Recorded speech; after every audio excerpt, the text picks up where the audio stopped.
26வது தடவையாக இடம்பெற்ற ஜனாதிபதி ஏற்றுமதி விருது வழங்கும் நிகழ்வில் கலந்து கொண்ட போதே ஜனாதிபதி அனுரகுமார திசாநாயக்க இவ்வாறு குறிப்பிட்டார். நிலவும் பொருளாதார ஸ்திரத்தன்மையின் ஊடாக கட்டியெழுப்பப்பட்ட அடித்தளத்திலிருந்து மீண்டெழுவதற்கு ஒத்துழைப்பு வழங்க தமது அரசாங்கம் தயாரென ஜனாதிபதி இங்கு குறிப்பிட்டார். இலங்கை ஏற்றுமதி அபிவிருத்தி சபை குறித்த விருது வழங்கும் நிகழ்வை ஒழுங்கு செய்திருந்தது. நாட்டின் பொருளாதாரத்திற்காக உயரிய சேவையாற்றும் ஏற்றுமதியாளர்களை கௌரவிப்பதே விருது வழங்கும் நிகழ்வின் பிரதான நோக்கமாகும். இலங்கை ஏற்றுமதியாளர்களுக்கு ஜனாதிபதி வழங்கும் உயரிய விருது ஜனாதிபதி ஏற்றுமதி விருதாகும். 14 மொத்த விருதுகளில் உற்பத்தி மற்றும் சேவை பிரிவுகளில் 51 விருதுகள் வழங்கப்பட்டன. ஜனாதிபதி ஏற்றுமதி விருது இலட்சினை 3 வருடங்களுக்காக விற்பனை துறையின் கருவியாக பயன்படுத்தப்படக்கூடிய வாய்ப்பு விருது பெற்றவர்களுக்கு கிடைக்கப்பெறுகிறது. நீங்கள்தான் இந்நாட்டின் எதிர்காலம். கடன் சுமையில் இருந்து நாட்டை மீட்பதா இல்லையா என்பதை தீர்மானிப்பது நீங்கள்தான். நீங்கள் சேகரிக்கும் ஒவ்வொரு டாலரும் எமது நாட்டுக்கு வலுவை தருகிறது. இரவு பகல் பாராது உழைக்கும் இந்த தொழில் துறையாளர்களுக்கான அமைச்சாக இருக்கிறோம். அதற்காக வெளிநாடுகளில் உள்ள எமது தூதுவர் சேவையில் வணிக பிரிவு விரிவுபடுத்தப்பட்டு வலுப்படுத்தப்பட வேண்டும். உங்களது தலைமையில் எமது அரசாங்கத்தின் கீழ் தூதுவர் சேவையை மேம்படுத்தியுள்ளோம். அதே போன்று ஏற்றுமதி துறையில் உள்ள உங்கள் அனைவரினதும் இந்த ஒன்றிணைந்த செயற்பாட்டுக்கு நீங்களும் பங்களிக்குமாறு கோருகின்றோம்.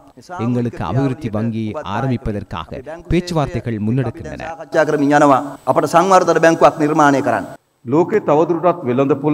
உலகில் இன்னும் சந்தை பொருளாதாரம் தன்னிச்சையாக சுயாதீனமாக இயங்குவதில்லை.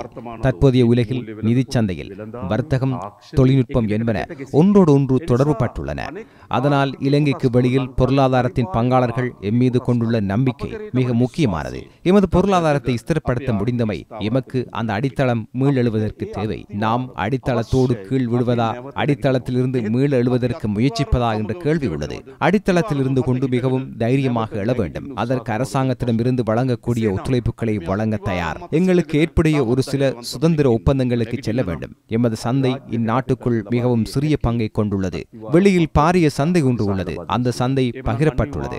அதற்கான போட்டியும் உள்ளது. அதில் ஒரு பங்கை பெற்றுக்கொள்வதற்கு நிச்சயம் அரசாங்கங்களுக்கு இடையில் ஏற்புடைய ஒப்பந்தங்களுக்கு செல்ல வேண்டும்.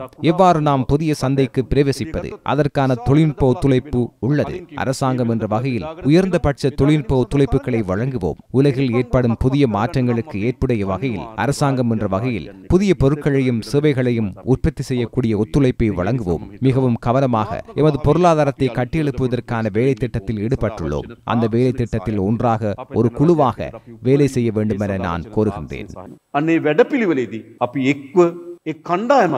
අපි වැඩ කරමු කියලා මා ඉල්ලා සිටිනවා.